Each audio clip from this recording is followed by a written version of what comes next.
and I've been working in Spring Boot microservices. Okay, and Okay. also I have worked with graphics library for 3D animation for Okay. other things. Okay, All right. yeah. So would you like to introduce yourself? Yeah, sure, Gaurav. So basically, I have been working with TCS for the past 4 years. It is my first company, and my tech stack is also the same as yours. It is Spring Boot, microservices, and Java. Apart from that, I've spent a couple of months before leading a certain project.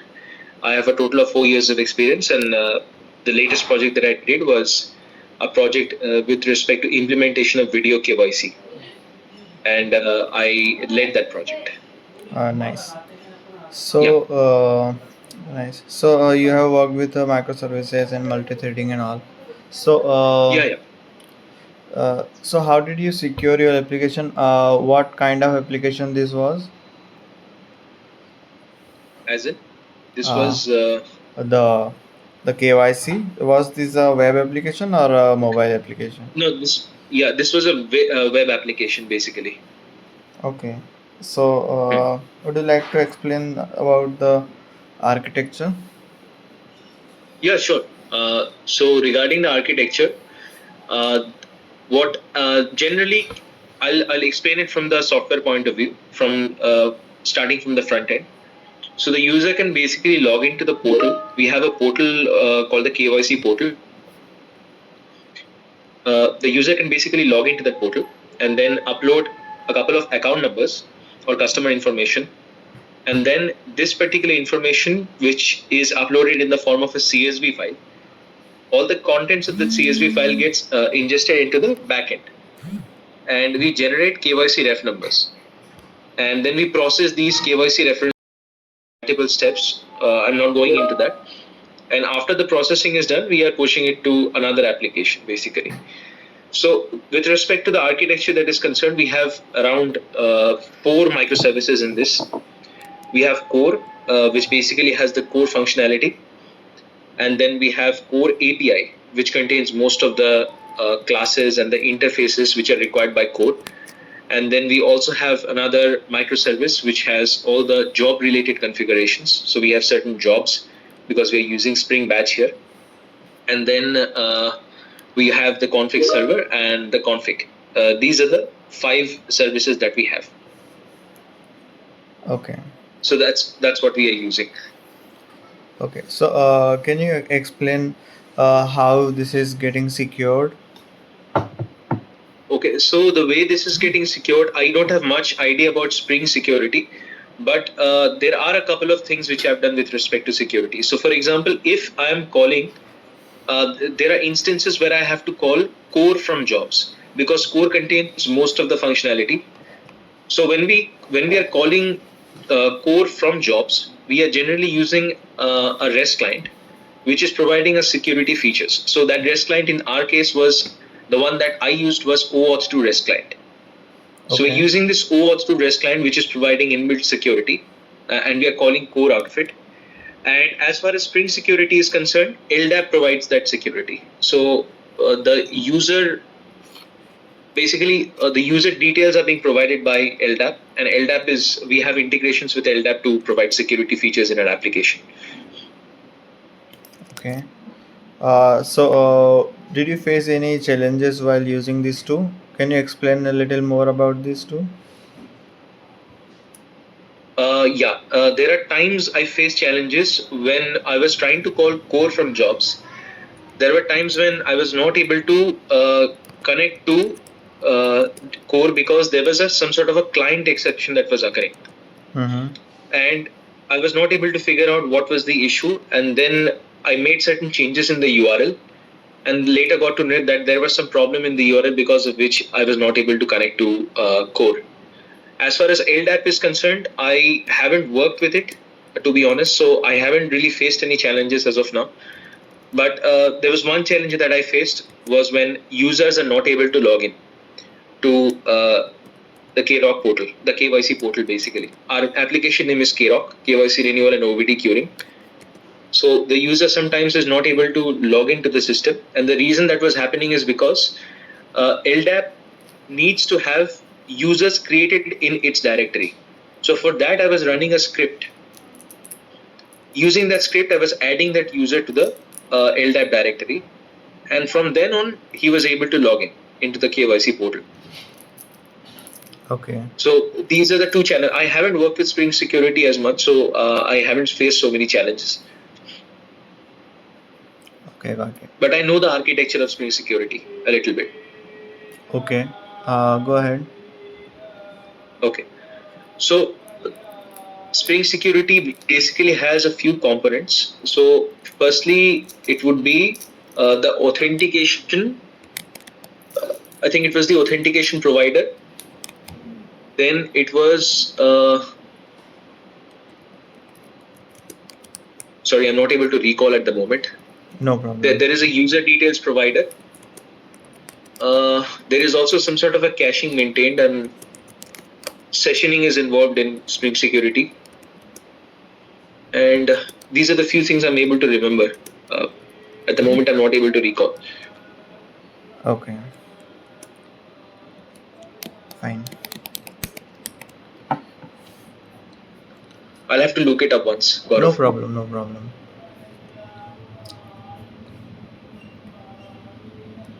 So, suppose you have an engine class, okay, and Okay. you have a key class. Okay. Okay, so you have to create a relation between these. Okay, so how will you do this? You can share your screen and create these two class and uh, use it. Okay.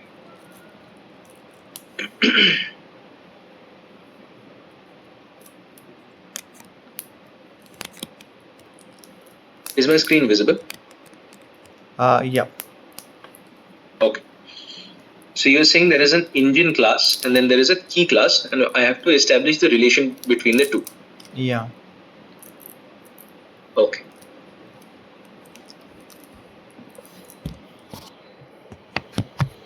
Okay. Anything that you would suggest, that what exactly is it that you're looking for? I mean, an engine should have a key, or how is it that you're looking? What is your intuition?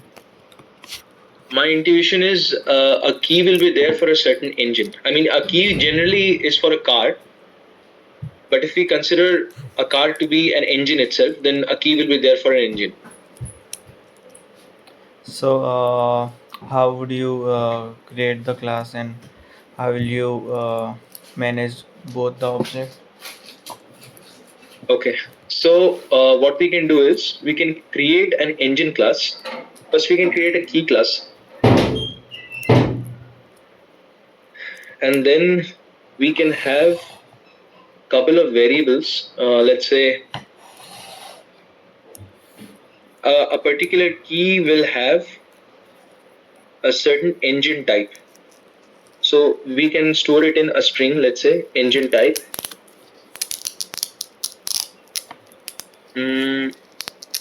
Okay.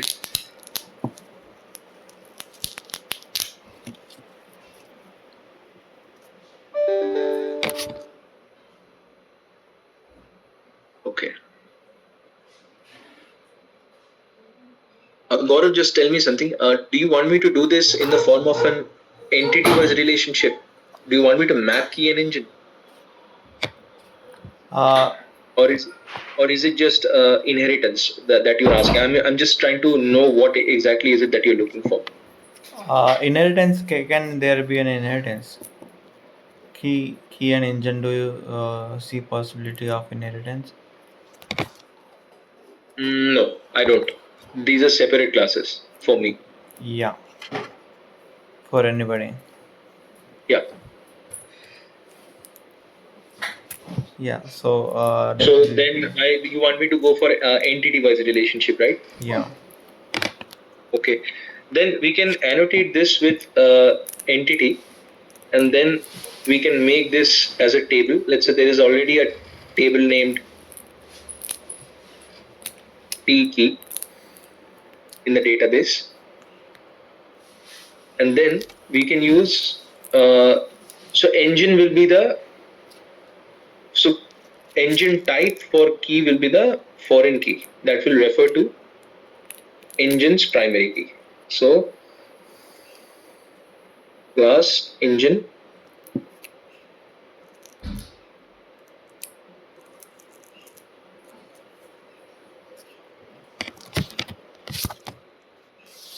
there are multiple annotations that I can give, but these two are the main, so that's why I'm putting these two.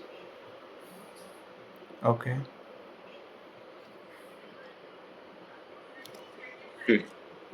Private E key. Okay, and then we can have an engine ID, let's say. Make this ID. ID. We can annotate this with ID to ensure that this is the primary key. Okay. Then we can do a one-to-one mapping.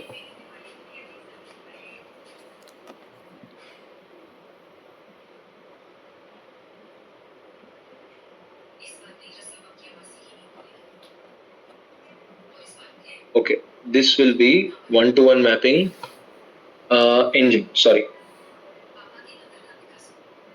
And then we can say join column name equals to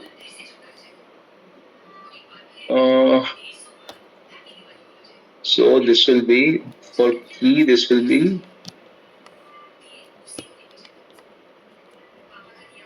key will reference one column is key will reference engine, so key ID, let's say, or engine ID. Okay. So why do you write the join column here? So join column, whatever we write inside the join column, Mm-hmm. this becomes the foreign key in key table that refers to this ID of engine, which is the primary key of engine. Okay. Yeah. So when Hibernate will detect that engine ID is the name of the foreign key which refers to engine, then automatically Hibernate will create an engine ID as one of the columns in that table, and that will be used as a foreign key to refer to engine. Okay. So in this case, you have created what is the relationship between engine and key, Okay. and which one can stand alone, and which one will destroy with the other object.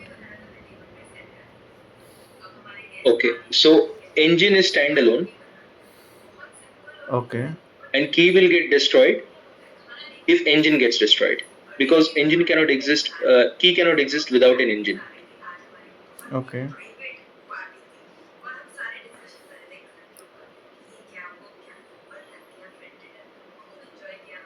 Yeah. So how you can say that, because you have defined the instance member for the both classes, right? So in this way, both seems to composite each other.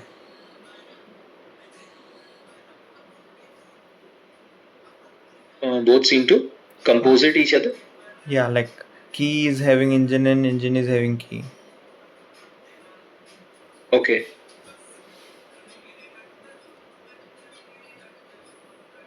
Engine has key So and key has Gaurav, engine. Yeah. my intuition is to use uh, the key object over here as well as the engine object over here to establish the mapping basically. Okay.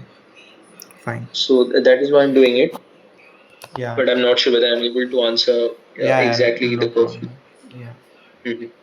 Okay.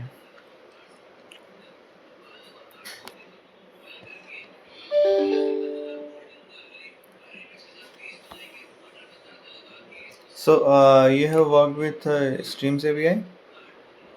Yeah, I have. Okay. And multi-threading? Multi-threading, yes, I have a little bit. So, where in your project you have used the multi-threading? Yeah, I'll tell you. So I told you that there is a jobs microservices that we are using. Yeah. So from jobs we are trying to call core, and what we are doing is, since in Spring Batch we can, uh, I'll tell you exactly what is happening. We are passing a list of KYC IDs, let's say, to be processed. Okay, so if you're trying to use KYC IDs, let's say 5 KYC IDs are being passed to a function, and all 5 of them can execute together at the moment. So what we are doing is, if we are trying to process 5 KYC IDs, for that we are I'm using a executor thread pool. Basically, I'm creating a thread pool of, let's say, 5, and we are trying to execute each of those, or execute whatever functionality what on those each of those KYC IDs in that thread pool. So the way we are doing it is, I'm forgetting the syntax. New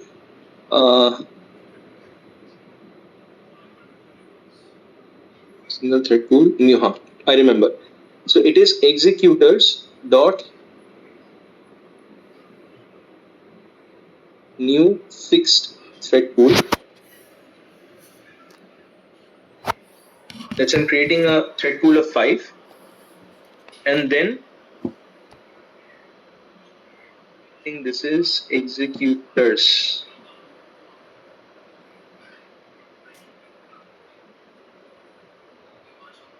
I'm unsure about the left and right part, but this is how we are creating the thread pool, and then to each thread pool we are uh, passing a passing a lambda function, which is basically the implementation of the run method of either the of the runnable interface, and that's how we are executing it. Okay. So, why are you using fixed thread pool? Okay, so the reason we use thread pools is because creation of threads is an expensive process.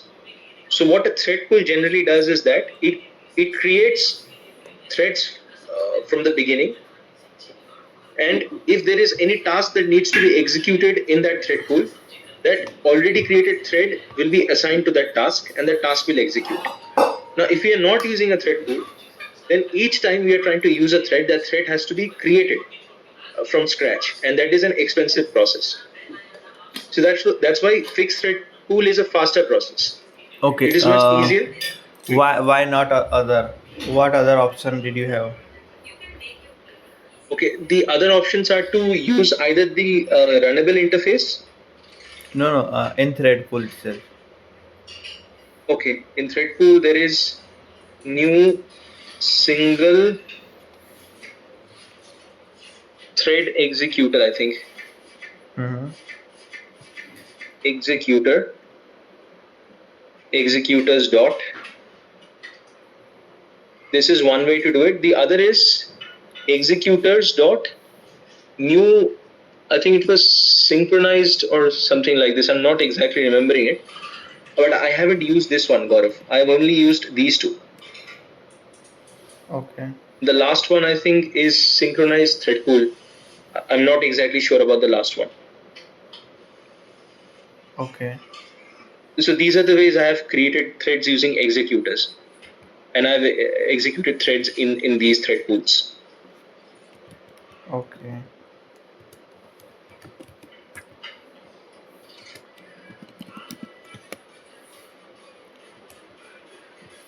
Fine. So, what do you think? What will be the difference between the scheduled thread pool? Yeah, Uh, new scheduled thread pool. Right, right. You are correct. The third one is executors dot new scheduled thread pool. so, why did you not use scheduled thread pool or fork join thread pool? Why did you use fixed thread pool? Okay. Uh, So the reason I use new fixed thread pool is because I wanted to use those thread pools right away. In the case of scheduled thread pools, generally we are executing processes or tasks at certain intervals or fixed intervals using scheduled thread pools. I haven't used it, so I'm not sure about the use case. Okay. But for fixed thread pool, we always have the threads ready in that pool, and that's why we do not need to create that pool thread. We do not need to create threads from scratch. So But in schedule, if only one thread is being used and the others are idle, so will it still be there, or how long will be there? How long will it be there?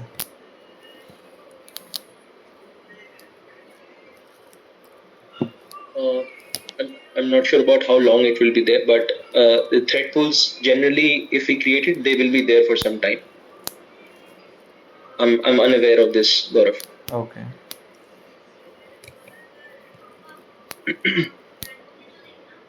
So can you explain me about the completable feature? Completable feature. You know the features? Yeah, I know the future. Future is generally when we are trying to uh, call something and execute that asynchronously. So did you We get are any chance to use future? yes. I Uh, have the chance. I had the chance to execute using future. So what when we execute something using future, we are expecting that the task that we are running using future gets executed in the background and does not depend on the next steps. And we can only do that if the subsequent statements after future do not depend on the end result of the future execution. And then we use the get method and we specify the number of seconds that we are willing to wait at max okay. to get the result of the future execution. Where did you use it in your project? I used it in this same place where I used the new fixed thread pool, where I'm trying to execute multiple tasks or process multiple KYC IDs using the thread pool. So So we are trying to what you wanted to get the value of? okay.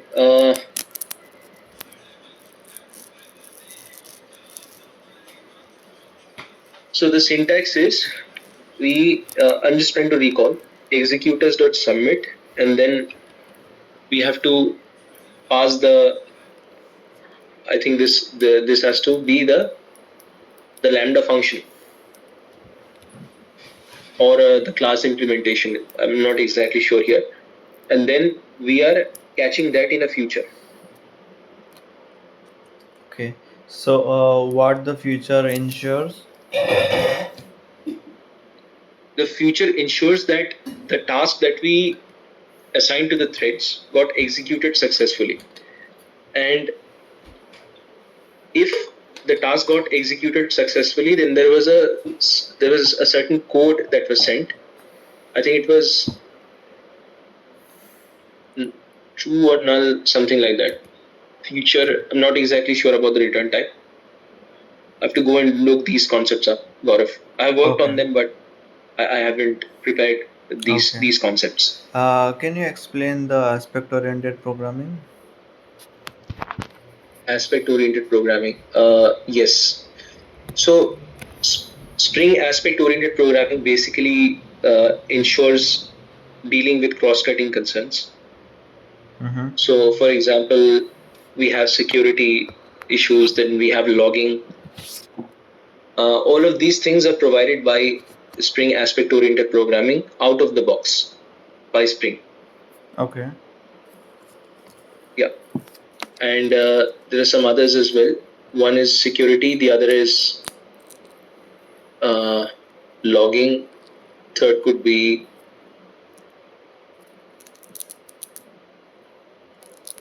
load balancing, could be one. I'm not sure about this. Load balancing, maybe. Okay. So, uh, how did you manage the transactions? Did you have transactions happening in your application? Transactions, as in distributed transactions. Any kind of transaction where you would be using at the transactional? Yeah. I did at the rate transactional for transaction management of JPA, right? In Yeah, JPA, you asked. yeah, yeah. Yeah, I Can did. I did. can you explain that? How did you do that, and what was the So scenario? yeah, so the way I did it was I whatever repository that we had, either we are extending, let's say, the GPA repository, then we are annotating that particular repository interface with at the rate transactional, and then we are defining all the query methods inside that, uh, and then that's how we are doing it. Or else there is another way, but I haven't used this way, in which we are not uh, annotating the entire repository with at the rate transactional. We are just annotating on top of each query method. Mm-hmm. But I haven't used this way. I have only done this by annotating at the rate transaction on top of the repository. Okay. Can you write one of the methods, query methods? Sure. One could be, let's say, the one that I remember is KYC find by KYC ID, long ID. This is one I have used. The other one could be list of KYC type find by account number. This was string account number. So for each account number, we can have multiple KYC ref numbers, and that's why it's a list that we are sending. Okay, great. So, Yeah, can you explain the bean life cycle, please? bean life cycle. Uh, Spring bean life cycle. mm-hmm. Yeah, sure. I don't exactly remember the stages of the life cycle, but I can explain Okay. from my own intuition. Don't mention all this. Tell me, what did you do in your project regarding these? In my Did you regarding, manage the beans, right, in your project? yeah, yeah, So, yeah, yeah. what are the things you kept in mind, and how did you create that? Okay. Okay, so generally, I have used annotations like at the rate component, at the rate repository, or at the rate service. Mm-hmm. Whenever I felt that an object of that class would be needed in some other implementation class. Mm-hmm. And then, in order to make sure that we are using that object in that particular class, we are simply auto wiring that either repository or service or component. So that's why what we are doing. We have also used at the rate controller. So these are the annotations that we have used in order to create beans, and that's how I've done. And then use at the rate auto wired whenever necessary. Okay. So can you explain what is IOC container? Yeah, sure. So when so basically what generally used to happen before the existence of IOC container is that a programmer needed to create objects manually inside the class, and that would be a very cumbersome process. So in order to get rid of that, what Spring IOC container gave us is that on startup of the Spring application, the Spring will basically scan all the classes inside the main package, which contains the main function, the Spring application, and also its subclasses, to scan for any such classes which are annotated with any component like annotation like at the rate service, at the rate component, at the rate repository, and then create beans out of it. And these beans will be injected into the Spring IOC container. And once the application starts up, we'll have a container basically which will consist of all these beans. And whenever we are using @autowired, then each of these beans will be uh, coming out, or will be basically taken out of the Spring IOC container, and we can directly use those beans as objects inside our class. Okay. So can you tell me how important the scope of beans in Spring? Yeah, sure. So some of the scopes, I know two scopes basically. One is the prototype scope, the other is the singleton scope. So for singleton scope, what we are generally doing is we are creating only one instance per Spring IOC container. And no matter how many times we are requesting that particular the object of that particular class, we are only going any bean whose scope is singleton. There will be only one object of that particular bean existing in the Spring IOC container. New objects will not be made. Such that if we are trying to get them two times and assigning them in different objects or variables, if we try to compare the hash code of those two variables, they will be the same because they are same objects due to singleton. Okay. But if you're using prototype, each time we are requesting a prototype bean, a new object will be basically given back. Such that if we are comparing the two hash codes of two different prototype, or the same prototype variable which has been the same variable which has been requested two times, and which has a prototype scope, the two Okay. hash codes will be different. So can you explain me which one you have used and where? I generally have used the prototype one. I haven't explicitly mentioned prototype, but I believe that if I'm not using any specific, if I'm not mentioning any scope, then I think it is prototype. Although I'm not sure, I'm not confident with this. Okay. Yeah. So the default scope of beans is singleton for your information. Okay, got it. Then it's singleton mostly. If it's the default is singleton, then I have mostly used singleton. Okay. So you have not got any chance to use prototype. I haven't got any chance to use prototype. No. Okay. So now you know that you have been using singleton. So can you explain how your objects are being handled? And so why that was singleton? Like you are thinking that every time you are getting a new instance. Now you know Yeah. that only one instance was being used. So can you retrospect and think that what if you are getting the prototype as a default? So what will happen? What would happen, and what would it impact to the project? Yes, it can impact the project because it can lead to certain inconsistencies. Okay. How? So, for example, if let's say we are using a bean which is supposed to be accessed by multiple processes or threads, and if each time we are each time, let's say one process one P1, let's say, is expecting a new uh, prototype bean, let's say B1, and P2 is using B2. Ultimately, B1 and B2, even if they're not the same objects, P1 can do its own execution on B1, and P2 can do its own execution on B2. And the end result, if let's say,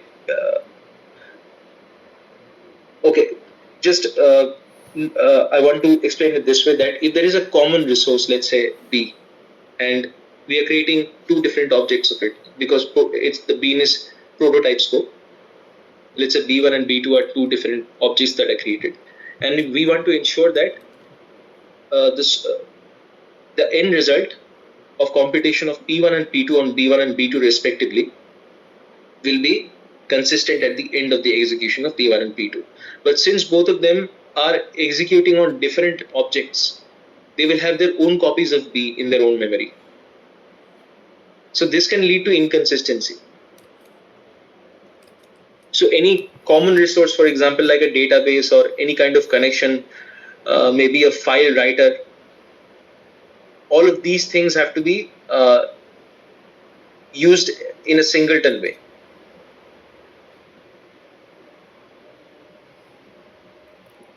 Okay. So I'm not sure whether I'm able to explain it right. Yeah, got it.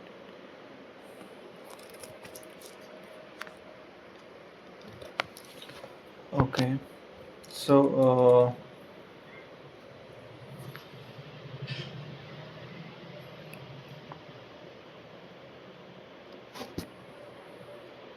can you explain the difference between the CRUD and the JP Hibernate way?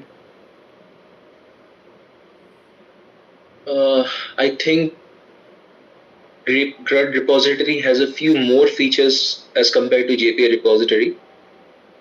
Mm-hmm. Uh, I'm not able to recall exactly what those features are. Okay, no problem.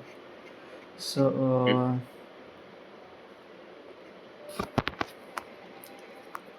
okay, I have sent you a code. Mm.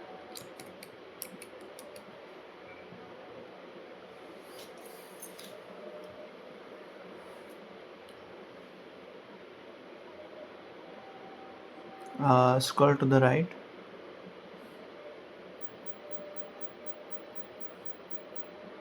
Hey, Hi, Marcy.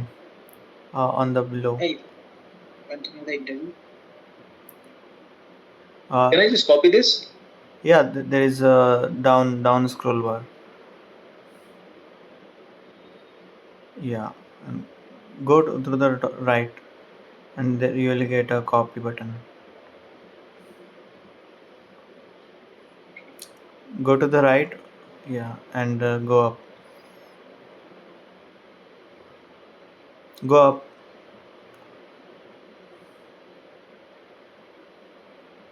Scroll up. Yeah, on the right.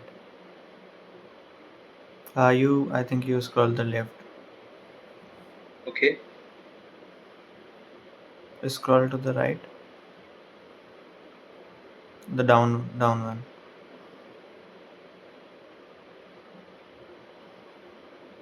Okay.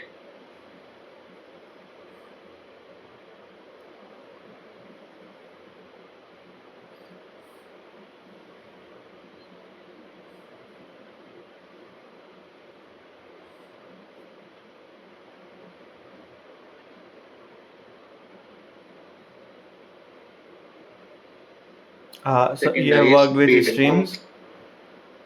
Yeah, I have worked with streams. Okay. So how do you approach this?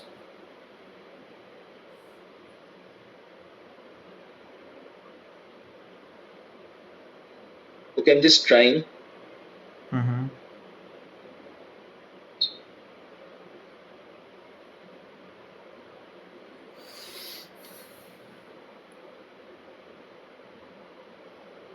So you said second highest, so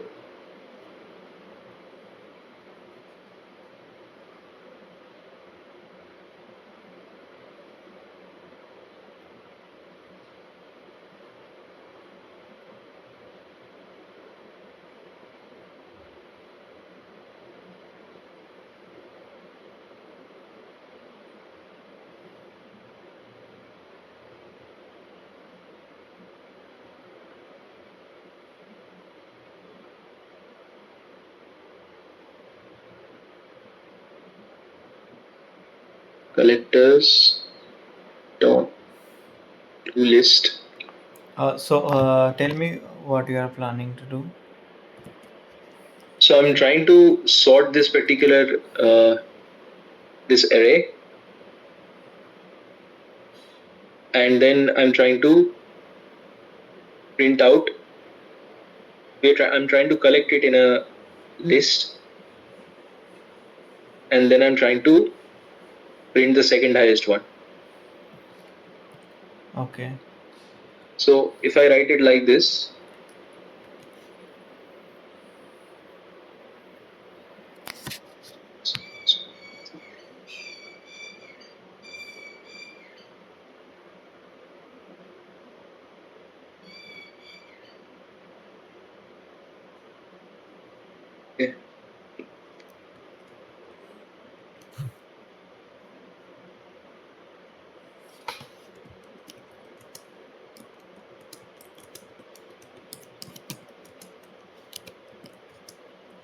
sorting it. Collect collectors.toList. Okay. Dot.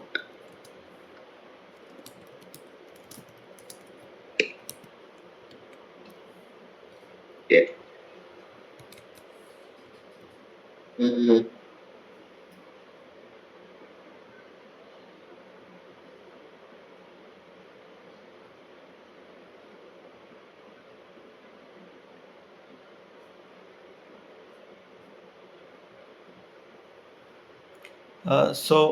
What you have used for database interactions? Database interactions. Yeah. Yeah, DAO layer or something you have used. I'm not able to understand the question, Gaurav. Like what you have used for database? I mean, what I've used Oracle database relational. Okay, and how did you create the after service? How do you handle the data? You you're not getting the point. How you have created the data access layer? How I have created the data access layer. Okay. So for this, I have created entities and repositories in my Java class, Okay. and So how you have used the report repositories? so for for each table, I'm creating a repository, the ones that would be queried by extending the. I think it was implementing or extending the CRUD repository. So you Okay, have it's used extend. CRUD operations. Yeah, Okay. right. Not The query any methods that I've used. Hibernate or JP. No, I have used the query methods like find by and all those. Okay. So how did you use that?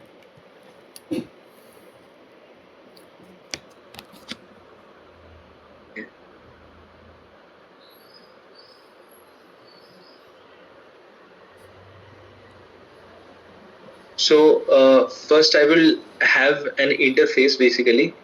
Let's say KYC repo Mm-hmm. extend CRUD repository,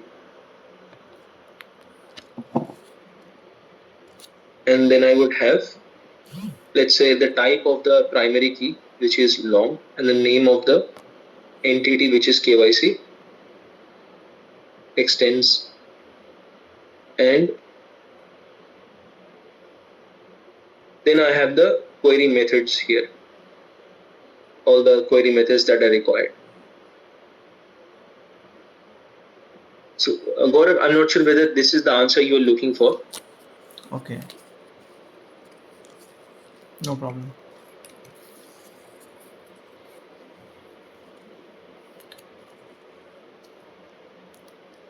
Okay, so you have not used Hibernate, so you would not have used cascade types and other things.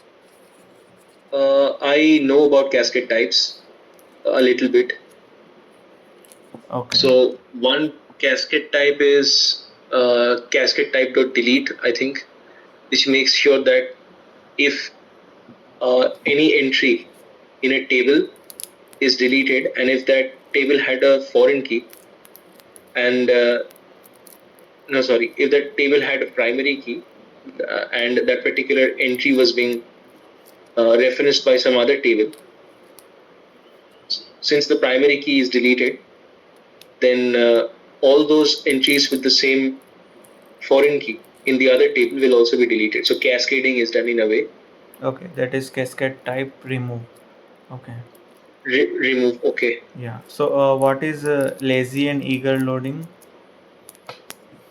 Okay. So lazy and eager loading in general means that in case of eager loading, as the name suggests, that when we are trying to bring up the application, let's say in this case consider Spring application. Once the Spring application comes up, all the objects that would be required will get instantiated right away inside the string IOC container.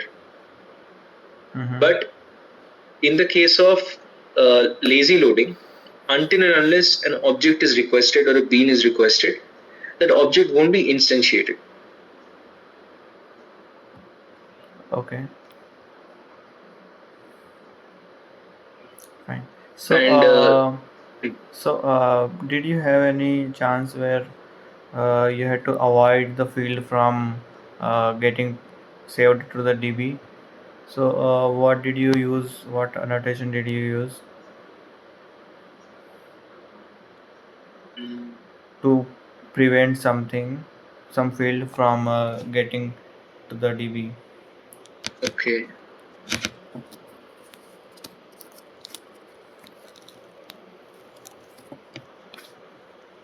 I'm not sure. Is it transient? Yeah. Yes, transient I have used Okay. once. So, what is connection pool?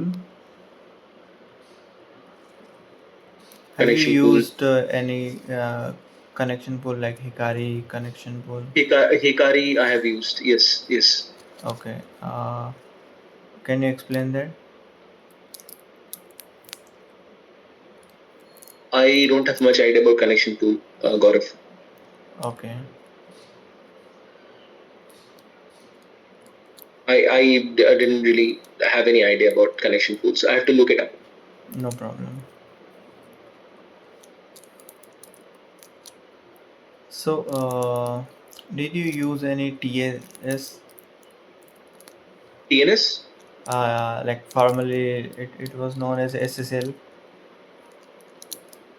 TLS, SSL for security. Yeah.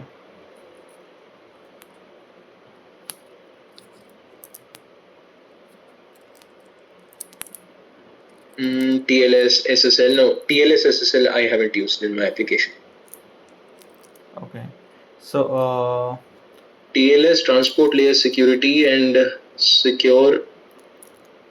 both are the same thing. No, I haven't used it, Gaurav. Not that I can remember. Or maybe it is used. I haven't encountered it. Because I think without that, Hmm. you'll not able to create your application secure. Yeah, yeah.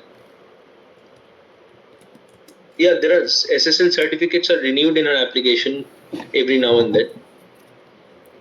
We have used it in our application. I remember SSL certificate getting renewed, but I don't know the internal implementation of it from the code perspective. Okay.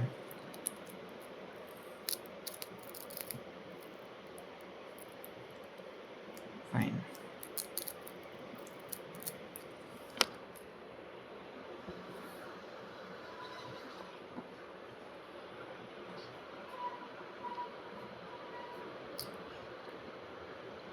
Okay.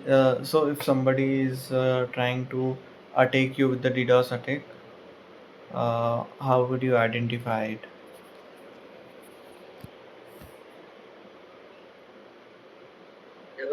Distributed denial of service, right? Yeah.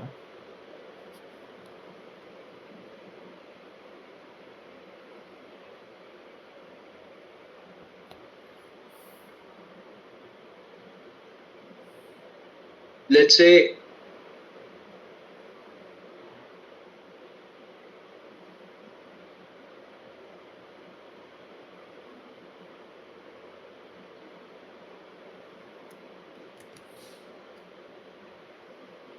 if you are trying to log into the application, Mm-hmm.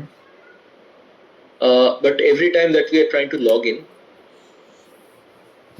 we are getting some sort of an error pop up, even though the servers are all up and everything is running fine. There is no problem with any microservice. This is not an error pop up exactly, but distributed denial of service means the server is present, but it is not able to respond to requests. Okay. Fine. I'm not able to recall. Sorry. No problem, no problem.